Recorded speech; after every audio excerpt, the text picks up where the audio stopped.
what is it, the arts, something at the core, all that. They're not going to do it. We have to enforce. Then all of these things can blossom. So thank you anyway, so that's much. what I'm about. Yeah. Oh, one other thing. One other thing.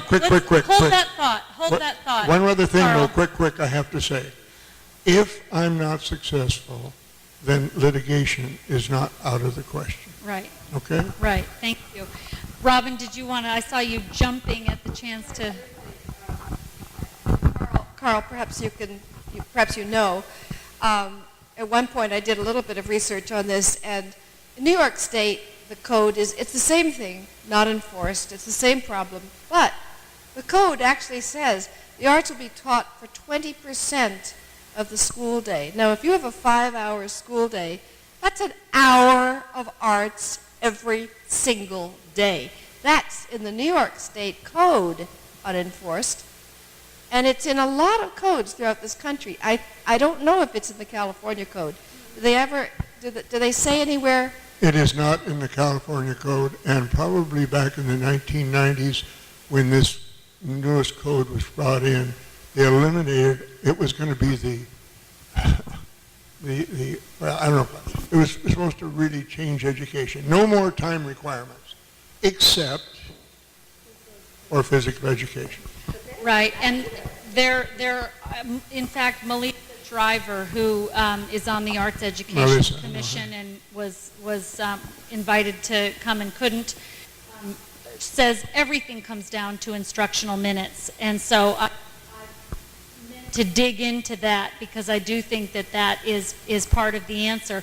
I also wonder, in this era of standardized education and testing being more and more valued by the leadership of school districts, not just ours, it seems to be driving policy.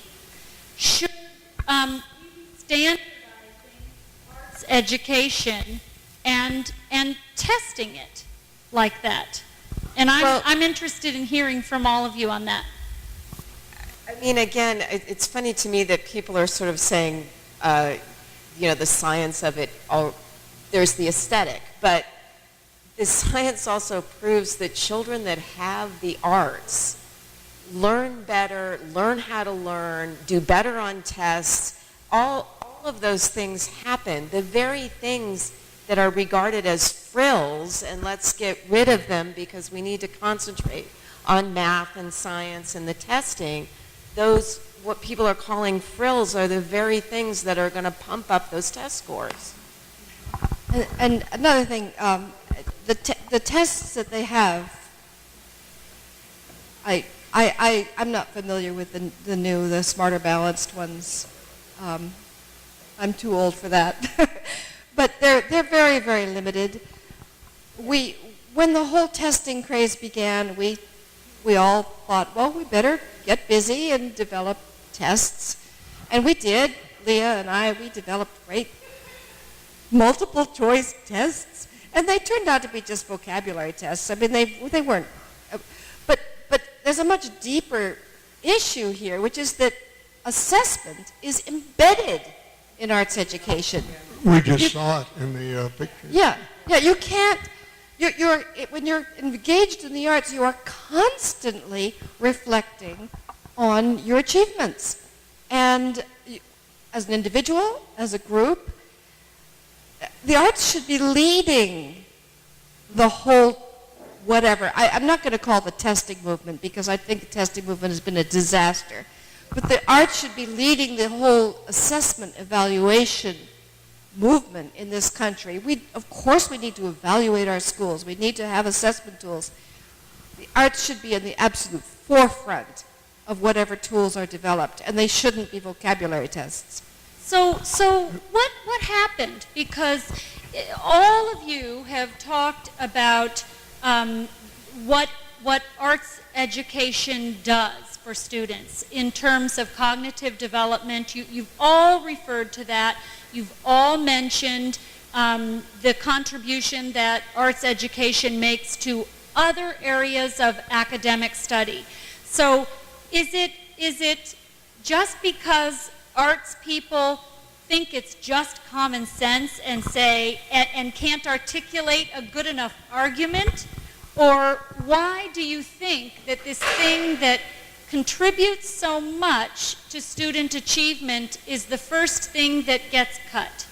Because we're a measuring society, and measuring arts achievement, it can be done. I mean, you can certainly do rubrics and reflective tools, but they're expensive and time-consuming, and people want clean data. We worship at the altar of data today, and if you're looking for data for masses and masses of children, the only data you can get are these ridiculous test scores, which test a tiny, tiny fraction of what a child's school experience is, and yet all the resources go into preparing them for that tiny, tiny segment of data.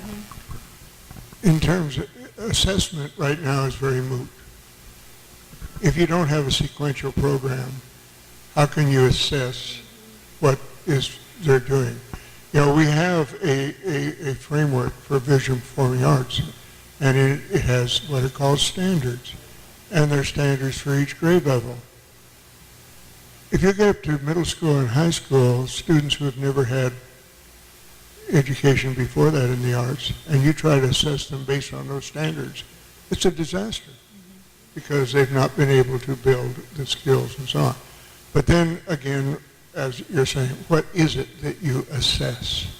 Now, I'm going to throw out something here a little bit that troubles me, and it probably relates more to music education than others, but, and so I'll use music. Is the label of music education accurate, or is it performance education? I don't understand the distinction. What do you mean? Oh, big division. Our whole focus. You know, if I ask a typical music teacher, what is your curriculum?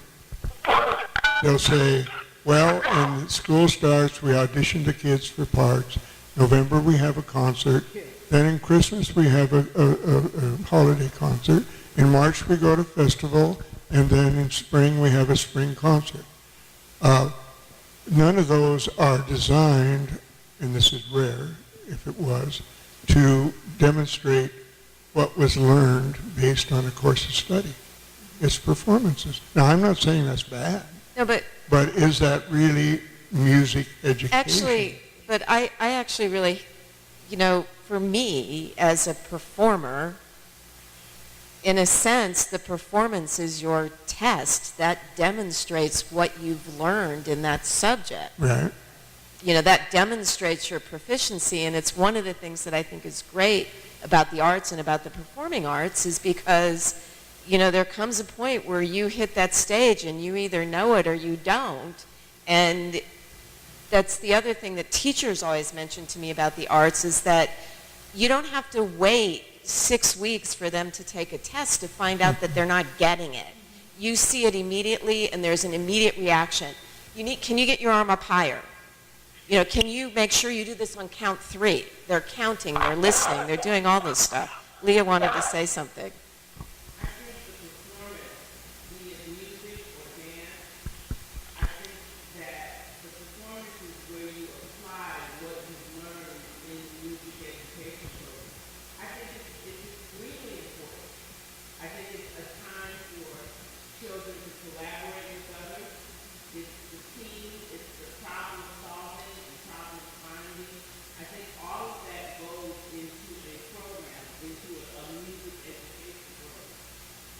Everybody has to perform, but it's also an opportunity for kids to share. And I don't think that it's a bad thing. I don't think that... I'm not saying it's bad. I'm just saying... It's the opportunity to apply what you've learned in those music education classes. Right. Yeah, I wonder, too, if Bob Bates has anything to say about the standardization and the assessments. Yes, can I speak? Yes. There was an interesting study done a number of years ago by the RAND Corporation, and they were located on the East Coast, and they studied 14 schools that were art-based and 14 schools that were very marginally had anything to do with the arts. And a couple of the positive things they found was the ones that were art-based, the kids had more global thinking skills. They had more ability to persevere in all of the challenges that they were facing in their other disciplines. They had a sense of importance, a sense of their own identity and who they were. And one of the most interesting outcomes from this RAND study was just one word, joy. They found that the schools that were doing art as an integral part of their programming had a great deal of joy in life.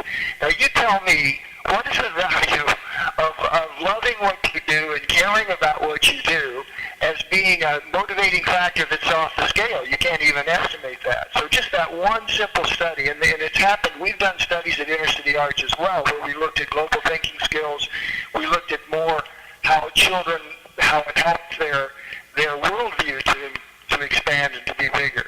And I've always thought of it in terms of like, if you look at your hand, you've got 5 fingers, okay? Which one of those fingers can you cut off and make a better hand? You can't. You can't take the arts out. You can't take math out. You can't take the sciences out. You can't take language out. You got to have all these kind of things going together. They are working together. It's like food. When you eat a balanced diet, you get a variety of things, and the variety of things come together to create the uniqueness that we are as human beings. And so I think in a lot of these arguments and trying to justify what we do and looking at testing and everything like that, we really have lost the track on what does make somebody really capable of doing mathematics or science or something very complex or being able to cook a meal, whatever it might be. And we find that, I think, their ability to be creative, their ability to persevere, their ability to be able to stay with the problem and to work through something, and this overall sense of sharing that we share that happens through the arts, through music, through dance, through all of these different activities that we involve our students in and ourselves in. I'm 71 now. My mind is slowing down, but my creativity is getting bigger than it's ever been. So when I'm playing the instruments that I play, my improvisation is going in directions that it's like something that I have never even encountered in myself before, and I can see this change and this kind of growth taking place. And that's because I've spent much of my life practicing and working and doing and learning and growing. But in the environment that we have today, we still have this dissonance between the concept of testing as being a tool that really shows who people are, and it's not really true. It's a false view. Testing is good because it gives you some sense of the knowledge that people are acquiring. But there is so much more to life than the ability to be able to do 2 and 2 or 4. And Einstein even said a thing. He said it's that imagination was more important than knowledge because it's not what you know, but it's what you can do with what you know. So if we think about our educational system as just accumulating knowledge, that's kind of like you can go to a library, it's full of knowledge, but what do you do with that knowledge? What does the individual human being, the boy or the girl, the man or the woman do with what they know and what they're learning? Right. And it's clear to all of us that have been involved in the arts for so many years that it is an inherent, absolutely mandatory part, and you can't separate it out and make anything better. You separate it out, you make everything worse. And so I think we're learning this lesson slowly over time, but it's very interesting to see and watch students involved in the creative process and watch them solving problems and watch them see that, hey, that didn't work. But I don't have to quit. I can try something different. And they try that, and they say, well, that doesn't work. What am I going to do now? They try that. Well, what am I going to do now? And they keep going, and they keep persevering. And in the process, learning, transformation, the ability to solve problems, all these kind of things are enhanced and developed. And all you have to do is walk into a classroom of kids being able to make art or working together to solve problems and stuff like that. And you can see it in action.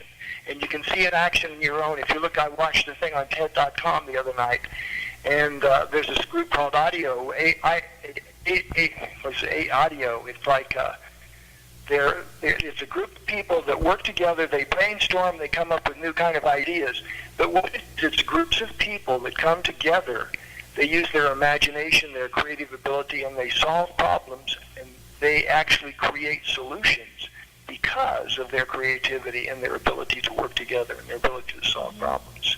Right. And in our education, we're watching, I think, an underground process is taking place right now that is making us question, are we putting too much emphasis on the concept of testing? Are the arts really important? And we're finding, I think, slowly, over time, it's going to swing back the pendulum into creating a much more dynamic human environment for us in which to grow and learn. Thank you Does so that make much. any sense at all, what I'm saying? Yeah. One of the things that each of you have mentioned all the different areas that that the arts contribute to, and Robin, you listed all of the things that arts would solve in terms of problems with education. One of the things that I didn't hear was something we all hear about: parent engagement. How we, are so desperate for parents to be tuned in to what their kids are doing, and the best kept secret is that if a student is performing, a parent shows up. And so it's these schools that have strong arts programs that have very active parent groups. And so I don't want to get too depressing here, but at what cost are we eliminating arts programs? I know that there's a current policy in our school district that if students' math or language arts standardized test scores drop below a certain level, their elective is cut. And they are required to take a second math or English class. And there's discussion about, the need for that, but what I found, someone I know, I shouldn't name him or her, was supposedly required to do that. And his math teacher from the year before said he doesn't need it, he wasn't ready last year, he's ready now, I know he is. Don't let them do that. And I went through hoops to find the form I had to sign to say he doesn't need a second math class. And because I knew, that he needed to have fun in school too. He needed to have some breathing out time. So I wonder at what cost. The cost has been, it's been a tsunami. It's called double blocking.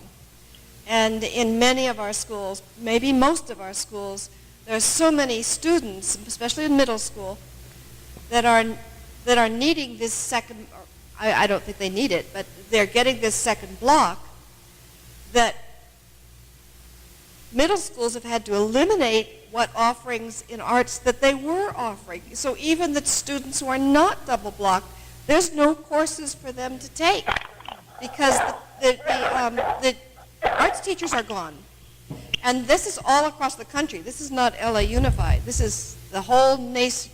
This has been the result of No Child Left Behind and double blocking. It's been, double blocking is what she was talking about. They need another hour of what wasn't working. In other words, more of the same. Right. Which didn't work, but they're going to do more of the same. Right. Instead of giving them a really rich arts experience in music, which will or dance, which will transfer directly into their comprehension of math skills, or theater that will transfer directly into their verbal abilities. The other thing that I think that we get, I really dislike when people say this left brain, right brain thing, like one side is artistic and the other side is mathematical, whatever. And my husband's a mathematics professor, and I remember I actually met him from taking a math class from him, and he was putting together an equation on the board, and some guy was talking to him, and he said, you just, do da-da-da, and the guy said, I can't be expected to do math, I'm an artist. And my husband turned around and said, I'm an artist too. He has a degree, an MFA in painting from UCLA as well as a mathematics degree.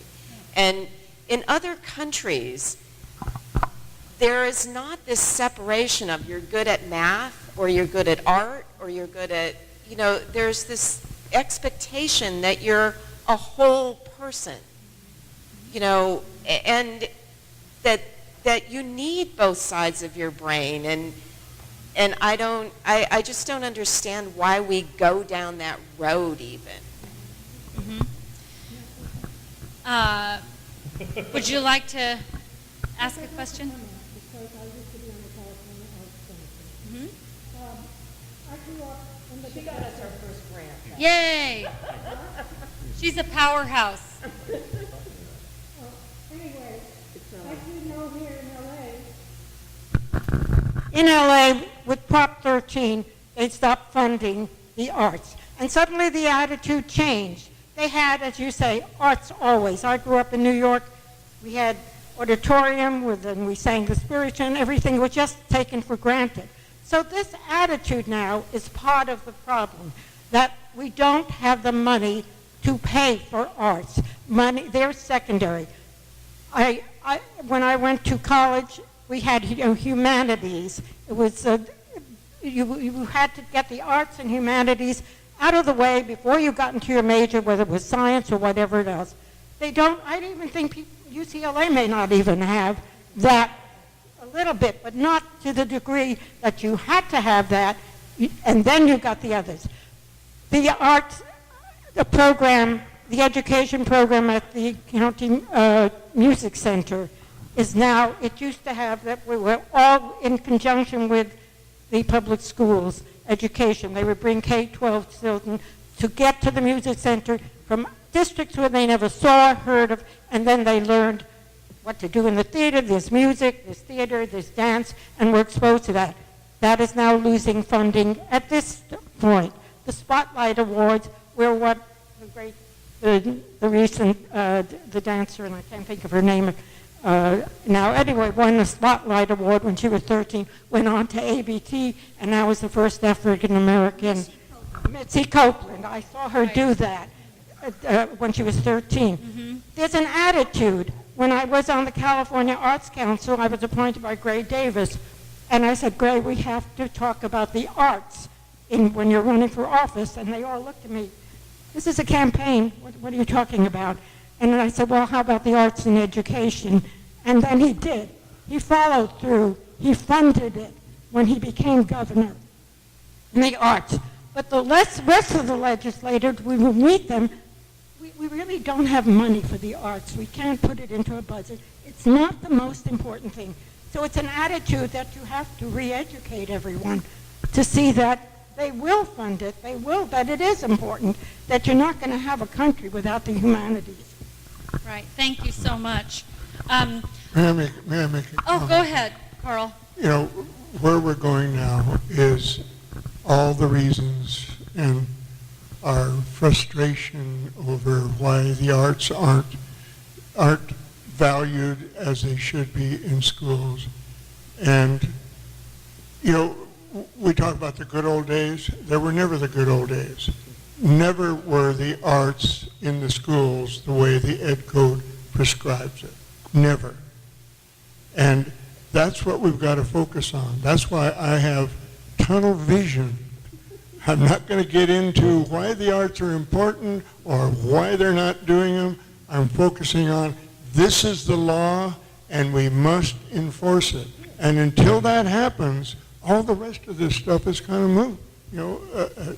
So that's where I'm about. And Good. I have another question about the place of nonprofits in public arts education.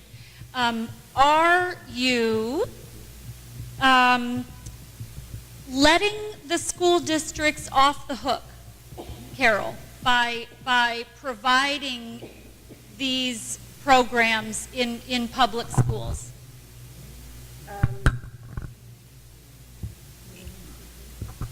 Well, one of the things that I really believe very strongly in is that it's the professional artists that have what the arts really have to give and to teach, to offer to the students. I've always felt that classroom teachers can be advocates and can use some tools to teach the arts, and I think it's professionals that going into the classroom give what the arts really have to teach. So unless, I'd be happy to, I would love to not ever have to fundraise anymore to do what I do.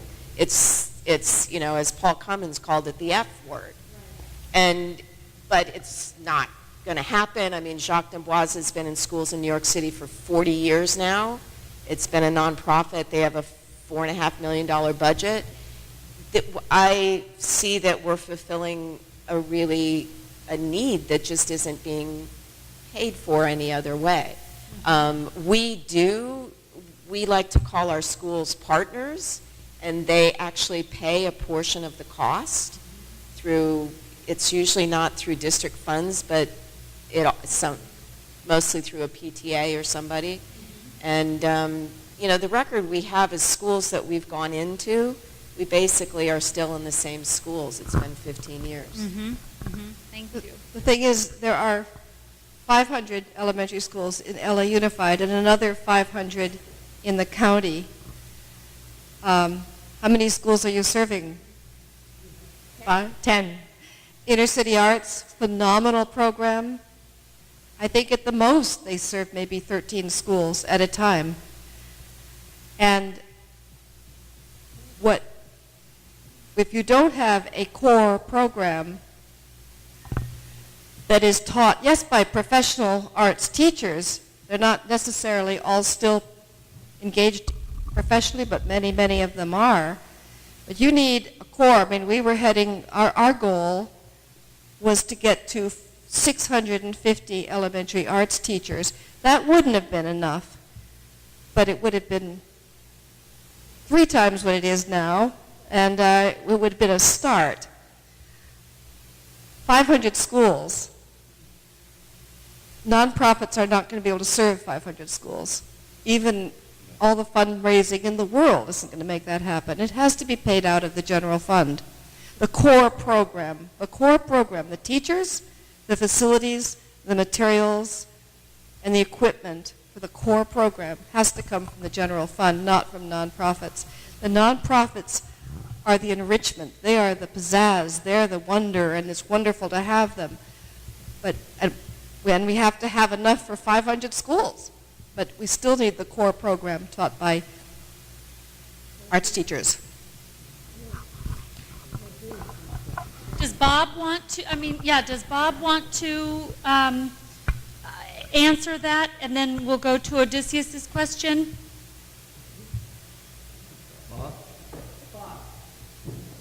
Is Bob letting the school district off the hook? Bob, Or is he off the school hook? district off the hook? You want to chime in here? Okay, we might have I'm not lost quite him. sure if I understand the question correctly enough. So I would love to chime in, but somebody rephrase the question for me. John, will you do that? She's asking, are you letting the school district off the hook because they're supposed to have this kind of mandated programs in funds, so you don't have to be going out and fundraising all the time? Okay, yeah, let me talk to that. Go ahead, Bob. Okay, you know, one thing that I've noticed for the many years that I've been involved at Inner City Arts is that there's always been this kind of dance between will they let us work with their kids and will they accept what we do with their kids? And what I have found through all of this, and there's been many ebbs and flows of the response. There have been, over the years that I've been here in Los Angeles, the pendulum has swung back toward bringing in art teachers, and then it goes away and it comes back and goes back and forth. I think over and above all of the reality of the changes in LA Unified and in the school districts and the challenges that we have, I think we have a responsibility to these kids that goes way beyond any agency or any group of kids. So what we do at Inner City Arts is we do everything in our power to transform ourselves as educators and as teachers and as artists to be in a position to be able to actually help facilitate the growth of these young students that we work with. And whether they're coming from LA Unified or whether they're just coming right off the street, I have to keep my focus on what am I going to do with these kids? What is my team going to do with these kids? How can we help them? What works? What didn't work? What helps? What doesn't help? What can we do to help them to be have more self-esteem and more belief in themselves and become more fearless and more careful and risk-taking and all these kind of capacities that we have as human beings. So that for me, LA Unified, yes, we shouldn't, none of us should exist. We should be, the school district should have full theater programs, dance, they should do ceramics, they should do everything in the arts as well as everything else, and we shouldn't even exist. But they don't. And because of that, we exist because there is this unbelievable need. It's like, what Carl was talking about in terms of like traveling around and trying to get people to just obey the law and do what they say they're going to do. It goes deeper than that. I see my opportunities and whether I can work with LA Unified. If I can't work with LA Unified, then there's charter schools. If we can't work with charter schools, then there's other schools. If we can't work with anybody, then we could start our own school.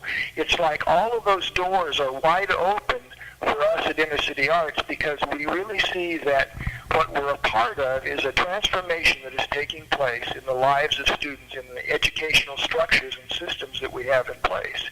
And I want that to grow.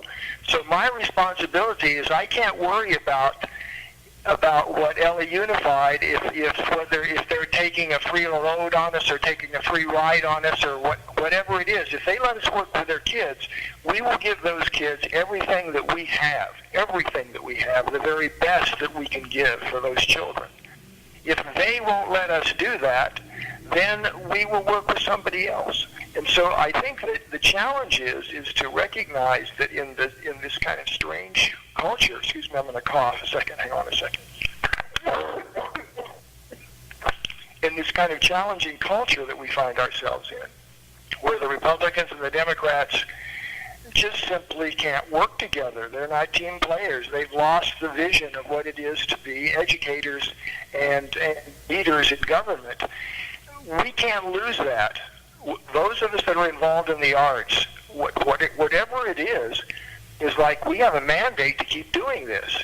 And so I don't know if I'm making my point, but I'm trying to get at a sense that in a perfect world, we wouldn't exist, but this is not a perfect world. The reality is Right. This is what we've got. This is who we're working with. These are the challenges that we face. Right, you don't care where the questions that you're kids come asking and from, all you're of these going to keep statements on are very teaching clear them. because this is the reality. And Right. the question is, what am I going to do? How am I going to help? Right. Perfect world, you would exist. You would exist, and there would be And I think that's the 20 more of you or more than that. I didn't mean to say that nonprofits don't have a role. They have a huge role. And when we, at our height, when the board kept funding us, we were spending over $3 million a year on arts partnerships. That spigot was turned off overnight one November in 2009, and it was about 1,000 artists who were out of work. But we always, the arts education branch, when we were in full steam ahead, had a huge network of arts partnerships, over 100 individual entities, and probably more than 1,000 artists working in our schools, professional artists working in our schools. And that's something we absolutely have to bring back. Thank you. I want to hand a mic to Odysseus, who had a question. Thank you. First, this is great. This is a lovely evening, and I'm getting a lot of insight from your experiences. And Karen, you're doing fantastic up there. But I don't actually have as much a question as I wanted to share some insight. I'm going to step over here because I'm too close to the speaker. I wanted to share a little insight. I was a teacher before I do my current job. I taught 5th grade. I taught 7th grade English. I taught 8th grade science. I taught 8th grade history. and I taught 9th and 10th grade English. I have a tremendous amount of experience in the standardized testing environment. Assessments, by their nature, when used properly, function as a tool to find out what the kids know, what they don't know, and where they need to go. The sort of what I would call insidious nature of the standardized testing environment as it stands now is that that's not how the standardized tests are used. Teachers never see them. You never get to go over them with children. The kids take the STAR test over the course of about, well, I don't think it's called the STAR anymore, over the course of about 2 weeks, and that's it. It goes away. You get a score the next year. The kids don't even get the score the year you're with them. They never get to see it. They never get to get feedback. Nothing. Now that in and of itself is sort of a bit of a mockery of the assessment process. But it's worse than that. Because of the pressure that school districts and school sites have to perform via these children who go throughout the course of the year having a world outside of your school that you have no control over. Divorce, death, loss, pain, love, injury, whatever.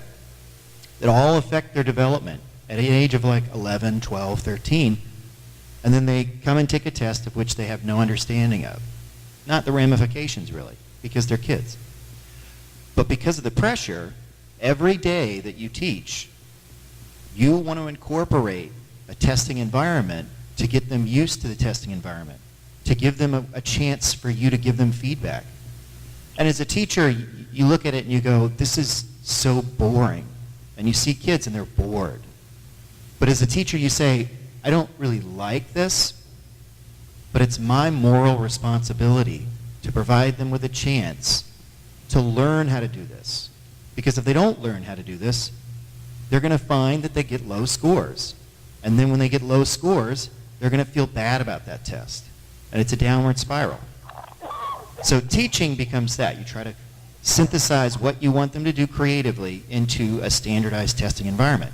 Now, standardized testing, I've seen on the ground, doesn't function so well relative to the examples that people give for standardized testing success, like Finland.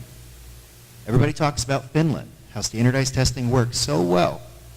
And the reason standardized testing works so well in Finland, but doesn't apply here, is that in Finland, it's a homogeneous culture. They're largely the same. They have the same background. They have hundreds of years. This is what it has to do with this, is that when you argue for arts education, you're arguing for the emotional payout of arts education.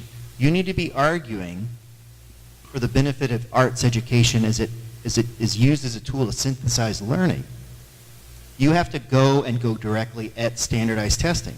Because when you back it up, the money on the school testing, like the money on the school sites, they use that money to develop benchmark tests throughout the year. So when you hear about standardized testing for 2 weeks a year, that's the 2 weeks you hear about. Every single week we practice standardized testing. We incorporate it into every single unit. Everything we do, it is all designed to prepare the kids for standardized testing. And that takes away, that's why you get the block classes, that takes away from all the opportunities of time and money that's given to the school to do arts. It is very expensive. Administrators are hired to design those benchmark tests, practice the test, build the test, redesign the test, whatever. The money goes there. We always need more money on schools, but asking for more money is harder than pointing out where standardized testing is usurping all the money. That's all I wanted to say. Thank you. Except Finland doesn't do standardized testing. But, and there is no country in the world that tests more than the United States. No country in the world. And none of the high-achieving countries, there's one international test. None of the highest scoring countries test the way that we do. I want to give our panelists an opportunity to, I know that we talked about 1/100th of what you could have talked about tonight. So I want to just give each of you an opportunity to make some closing remarks, whether it's unmet goals or something that we did not cover that you really want to make sure people understand, or whatever you'd like to do to close. Carol, would you like to start? I guess I just want to invite everybody here to come to this neuroscientist that made those comments. We're doing an interactive lecture demonstration with her at the Semel Institute at UCLA on January 22nd, and there's flyers on the table there, where she's going to talk about these executive function, cognitive development things, and the specific things that promote them, and then the CDI children are going to actually illustrate that concept, and it's going to go back and forth. And we've got a lot of support from a lot of neuroscientists in that community at UCLA.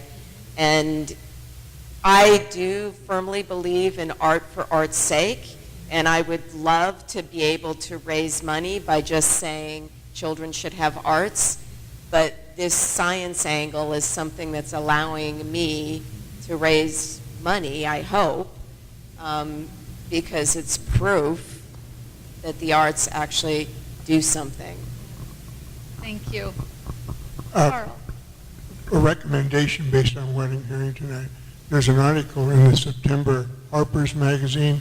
I don't remember the author. It's a very difficult name, called Neo-Liberal Arts, How College Sold Out to the Market.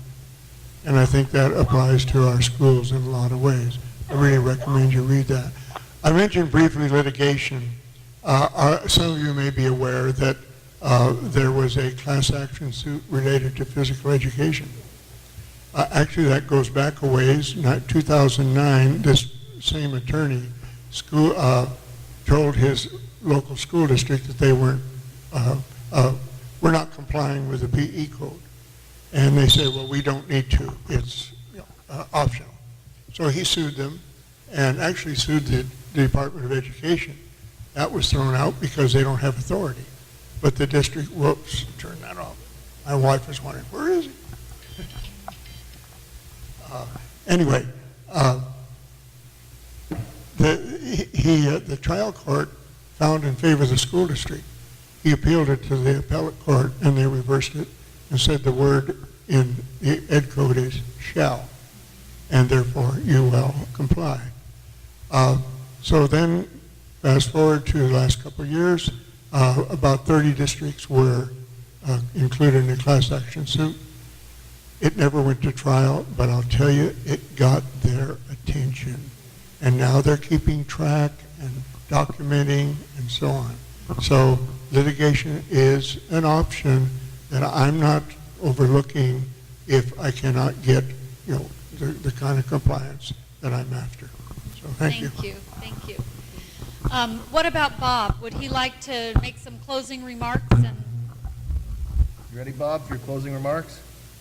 Yeah, it's really interesting to see how when you look at arts, we talk about these words all the time, and the arts are very complex. There's many different types of disciplines that are practiced in the arts, and yet my experience has been as an educator for working 25 or 30 years here in Los Angeles, is I'm finding that the more I am involved in the creative process with these students and with myself, is that it keeps changing. I keep noticing that it keeps evolving, it keeps changing. In the very beginning, when I was first starting to do art with kids, excuse me, I'm going to cough. When I first started doing art with kids, I just wanted them to have the experience of making art and doing art. And I think that still of vital importance. But what I've observed over time is that that's turned into self-esteem, it's turned into creativity, it's turned into strengthening their imagination be able to have them work more integrated between their thinking and their feeling and their all these different kinds of things working together in concert. And so as we dig deeper into, I'm going to cough again, hang on 1 second.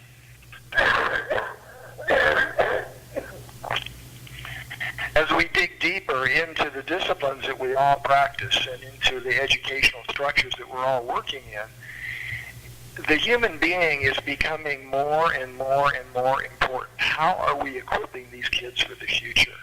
How can I make the art experience a tool that is going to open the door to their imagination and to their creativity and to their thinking and doing abilities that is going to make a difference in their lives and is going to prepare them for the future?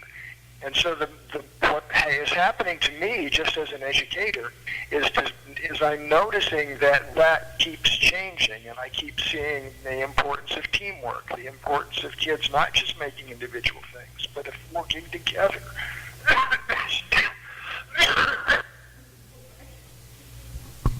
Thank you. Robin, did you want to make some closing remarks? I just want to do a shout out for the really hundreds and hundreds of fantastic teachers and administrators that are doing this work.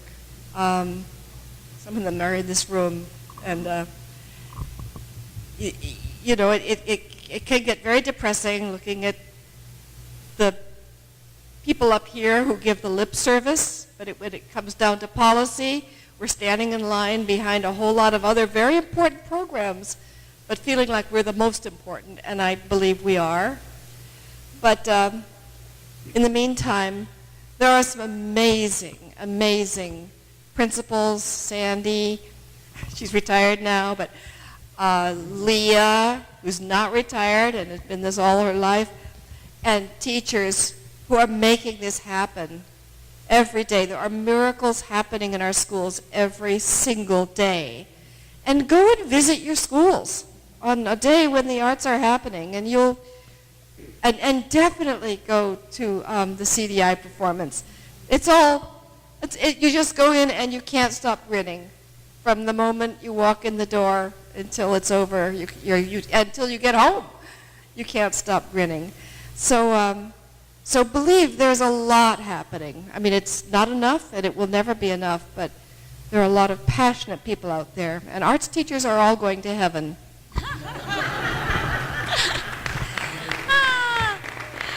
Okay, I just want to thank the members of the Education Committee.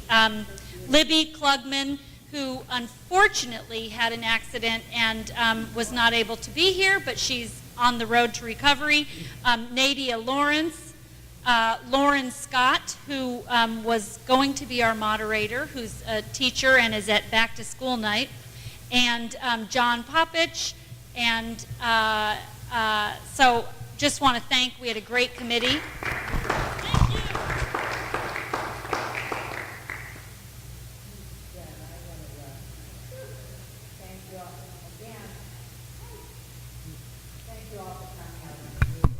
Thank you all for coming. Thank you very much, Karen. Nadia actually is the chair of our state and national committee, and the education committee is subcommittee to the state and national. And Lauren is the vice president political, who is leading the meetings. So you guys were wonderful and really inspiring. To let you know that we are recording this whole evening is being recorded, and it will be on YouTube. And we will send you a link, and you can use it for what you wish. And we don't have any of these copyright infringement things. And we really appreciate you coming, taking your time, and we'll come out there. Thanks so much. And you don't have to wait for a performance at the end of the year. You can go on our website. We're in schools every day of the week, somewhere in one of your neighborhoods. So go on our website. There's a map, and call me. So thank you, everyone.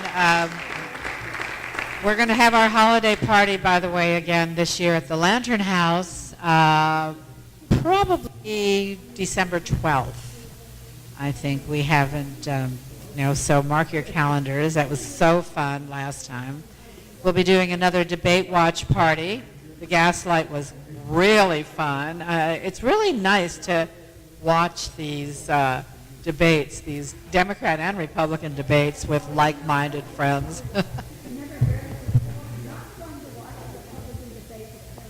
Oh no, we had fun. We had a lot of fun. Throwing popcorn at the TV, you know. Anyway, thank you all again very much for coming, and see you next time.